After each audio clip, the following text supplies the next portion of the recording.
Hello दोस्तों, मेरा नाम आमिश है और आज की जो वीडियो है ये है लीनियर सीक्वेंसेस के ऊपर। ये O levels, GCSE, IGCSE, year 10, year 7, year 8, year 9, year 11, year 12, year 13 इन बच्चों के लिए। सो ये हिंदी में वीडियो बना रहा हूँ ताकि आपको इजी हो अंडरस्टैंड होने में। So let's begin. अच्छा, अब जो फर्स्ट वे है ना वो ये है कि हमें एक सीक्वेंस दिया हुआ है जिसमें नंबर है 6, 11, 16, 21, 26। अच्छा, ये 6 फर्स्ट टर्म है, 11 सेकंड टर्म है, 16 थर्ड टर्म है, यूं है, ठीक है। और हमें कहा गया कि अच्छा, पहला स्टेप ये है कि find the difference between each number. अब इन नंबर्स के दरमियान का जो डिफरेंस है ये हमने फाइंड किया। जैसे यहाँ पे 11 minus 6 is 5, 16 minus 11 is 5, 21 minus 16 is 5, 26 minus 21 is 5। तो हमें डिफरेंस पता चल गया कि कांस्टेंट डिफरेंस 5 का है। अब रूल क्या है, इसका मतलब है कि add 5 each time to find the next term. अब हम अगर इसकी अगली टर्म फाइंड करें तो हमें 5 ऐड करना पड़ेगा, तो वो 31 होगी। तो ऐड 5, अब क्वेश्चन ये फाइंड द नेक्स्ट 3 टर्म्स। तो add 5 to 26 to find the next term, so it becomes 31। उसके अगली ढूंढनी है तो 31 में 5 ऐड कर दो, वो 30 क्या हो जाएगा, 36 हो जाएगी। और फिर उससे अगली फाइंड करनी है तो 36 में 5 ऐड कर दो, 41 हो जाएगी। उससे अगली फाइंड करनी है तो 41 में 5 ऐड कर दो तो 46 हो जाएगी। तो ये रूल है, ये पैटर्न है बेसिकली कि 5 ईच टाइम ऐड करना to find the next term. अब ये लॉन्ग मेथड है। अगर कोई हमें सपोज कह दे, इधर सीक्वेंस में तो 5 टर्म भी दी हुई है, कोई सपोज हमें कह they find the 200th term, तो हम क्या ईच टाइम 5 ऐड करते जाएंगे, तो वो तो पूरा एग्जाम का टाइम निकल जाएगा। तो what's the quick method? Quick method ये कि हमें nth टर्म फाइंड करनी है। nth टर्म के भी फाइंड करने के लिए first step is to find the difference between each number. In this case ये 5 है। अब 5 है तो इसका मतलब हम 5n लिख देंगे, क्योंकि nth टर्म है ना, nth टर्म, तो फिफ्थ टर्म यानी कि 5n हो जाएगा। तो 5n पहला स्टेप लिखने का, इसका 5n का मतलब है 5 मल्टीप्लाइड बाय n। और अगर आप इमेजिन करो, n का बेसिकली होता है कि कौन सी टी एच आ रहा है ना, तो इसका मतलब है कि कौन सी पोजीशन पर टर्म, यानी कि कौन से सीक्वेंस पे। जिस तरह 6 है तो 6 फर्स्ट टर्म है, ये आप देखो 6 पहली टर्म है। ये 26 है, ये फिफ्थ टर्म है, ये फिफ्थ नंबर यानी कि पैटर्न में फिफ्थ पोजीशन पे आ रही है 26। तो nth टर्म का मैं ये मतलब n is equal to the position of a number. तो 5n का मतलब है 5n। अब 5 का अगर हमने फर्स्ट टर्म फाइंड करने की, पहली टर्म क्या है, तो n वुड बी 1, क्योंकि n is the position of the number. तो n विल बी 1, तो 5n है तो 5 टाइम्स 1 होगा जो 5 ही होगा। अब हमें ये पता चल गया कि पहला नंबर 5n में 5 होगा। अब हमें क्या करना है कि हमें ये कंपेयर करना है इस सीक्वेंस के साथ, ठीक है।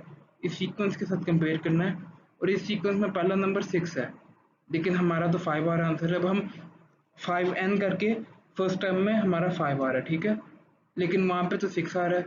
तो अब हमें ऐसा क्या करें कि ये 5n हमें 6 दे। हमें सिंपल ये करना है कि ये 5n लिखना है, 5 टाइम्स 1 इज 5, और 6 आ रहा है हमें +1, ये रूल है, ये nth टर्म है। तो ये हमारी nth टर्म निकला है 5n+1। अब हम इसे टेस्ट भी कर सकते हैं। सपोज कि हमें वो कहता है थर्ड टर्म फाइंड करो, तो n वुड बी 3, क्योंकि n is the position of the number. तो 5n का मतलब हो जाएगा 5 टाइम्स 3, और ये हो जाएगा 15।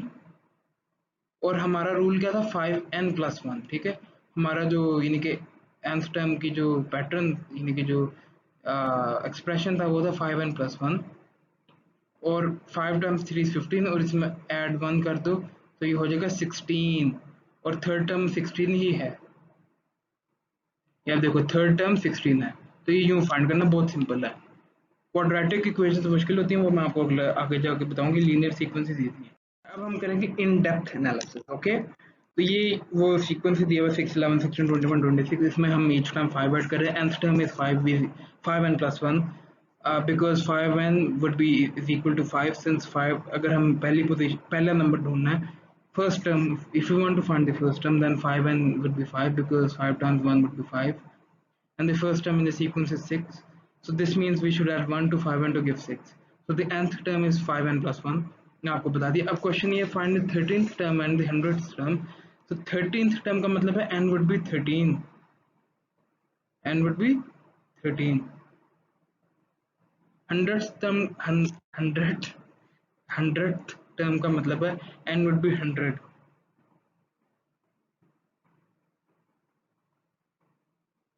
So n would be is equal to 100. Steps to find the 13th term, we should substitute 13 in place of n, so 5n plus 1 becomes 5 times 13 plus 1, which would be equal to 61, because we replaced n with 13, and 5n plus 1 would be 5 times 13 plus 1, which is 61. To find the 100th term, we should follow the same method use करेंगे.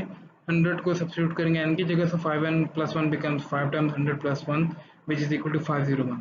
तो ये है, ये अगर वो कहता है कि 200 टर्म फाइंड करो, तो हम करते 5 times 200 plus 1, तो वो हो जाएगा 1001. ठीक है, तो यूं फाइंड करना. अच्छा, क्वेश्चन नंबर 2 है, हमें सीक्वेंस दिया हुआ 2 10 18 26 36 34. अब first step is to find the difference between each number, और अब हम डिफरेंस फाइंड करें तो 2 और 10 के दरमियान 8 का डिफरेंस है, 10 और 18 के दरमियान 8 का, 18 to 26 8 का, 26 34 8 का डिफरेंस. तो difference between each number is 8, so it becomes 8n. आपको बताया था डिफरेंस जो है उसमें आपने जो भी डिफरेंस आ रहा है उसका आगे n लगा देना, तो 8n. अब हमें फर्स्ट टर्म फाइंड करें तो n वुड बी 1, और 8 times 1 is 8. लेकिन पहला नंबर जो दिया हुआ है वो तो 2 है, लेकिन हमारा तो 8 आ रहा है, तो अब 8 को ऐसा क्या किया जाए कि 2 आ जाए, सिंपल सब्ट्रैक्ट 6. तो जो but the first term is 2, so what can we do to have an answer of 2 instead of 8? We should subtract 6 from 8n, यानी कि 6 को subtract करते हैं 8n से to give us 2 as the first term, so the nth term becomes 8n minus 6. ये देखें, अब दूसरी टर्म को भी अगर आप देखें तो 8 times 2 यानी कि सॉरी n would be 2, ठीक है, क्योंकि अगर हम दूसरी टर्म को फाइंड करने n would be 2, तो 8 times 2 is 16, और 8 times 2 is 16, तो 16 minus 6 10 होगा, और ये सेकंड टर्म 10 ही है. ठीक है, तो ये यूं फाइंड करना है. उप्स, तो ये यूं होगा, और क्या कहते हैं, और क्या कहते हैं, जो nth टर्म जो एक्सप्रेशन है वो होगा 8n minus 6. अब पहला क्वेश्चन ये है कि फाइंड द 20th टर्म. तो अगर वही जो पहले एग्जांपल में आपको बताया था, 8n minus 6 है एक्सप्रेशन, 20th टर्म का मतलब n would be 20, so 8n minus 6 में आपने n की जगह 20 को सब्स्टिट्यूट कर दें, तो 8 times 20 हो जाएगा. उप्स यार सॉरी, ये क्या मसला पड़ा हुआ है. हाँ, तो सॉरी, 8n minus 6, n की जगह 20 को सब्स्टिट्यूट करेंगे और फिर माइनस 6, तो 8 times 20 minus 6 is 154, so the 20th term is 154. अब इसका ये ट्रिकी क्वेश्चन है कि इज 172 अ टर्म, यानी कि क्या 172 टर्म है. इसका सिंपल मेथड ये है कि वो जो एक्सप्रेशन है ना, जो ये एक्सप्रेशन है 8n minus 6, इसमें आपने इज इक्वल टू के बाद 172 डालना, ताकि हमें पता चले कि ये नंबर है कि नहीं, और हमें n को सब्जेक्ट बनाना ताकि हमें इसकी पोजीशन तो पता चले. अगर पोजीशन जो है वो होल नंबर है या इंटीजर है, जिस तरह 5 6 7, यानी कि डेसिमल प्लेसेस नहीं, होल नंबर है, तो इसका मतलब कि 172 है, क्योंकि वो पोजीशन होल नंबर में होती है. पोजीशन ये थोड़ी हो सकती है कि 2.5 पोजीशन, 2.5 पोजीशन, ये नहीं होता. तो इट्स बेसिकली द रैंकिंग. तो पोजीशन में होल नंबर होगा, n को सब्जेक्ट बनाएं, 8n minus 6 is 172, तो 8n would be equal to क्या कहते हैं, 8n would be equal to 178, क्योंकि -6 यहाँ जाके प्लस हो जाएगा, तो 8n would be equal to 178. अब n को सब्जेक्ट बनाना है, 8n is equal to 178, n को सब्जेक्ट बनाना तो 8 डिवाइड हो जाएगा 178 से. ठीक है, ये आप देखेंगे, ये आप इधर देखें, 178 8 से डिवाइड हो जाएगा, और 178 divide by 8 is 22.26, which means n integer नहीं है, और n इंटीजर नहीं है तो 172 is not in the sequence. अगर n होता 22 या n होता 23, तो इसका मतलब 172 सीक्वेंस में था, क्योंकि n is the position of the number in the sequence. तो अगर डेसिमल नंबर आ रहा है n, तो इसका मतलब वो नंबर सीक्वेंस में नहीं है. ठीक है, सो आज के लिए इतना ही. Thank you for watching. Please share कर दो वीडियो को, लाइक कर दो, सब्सक्राइब कर दो, बेल आइकन पर क्लिक कर दो, कमेंट कर दो अगली वीडियो किस पे बनाऊँ। And thanks for watching, see you, take care, bye bye.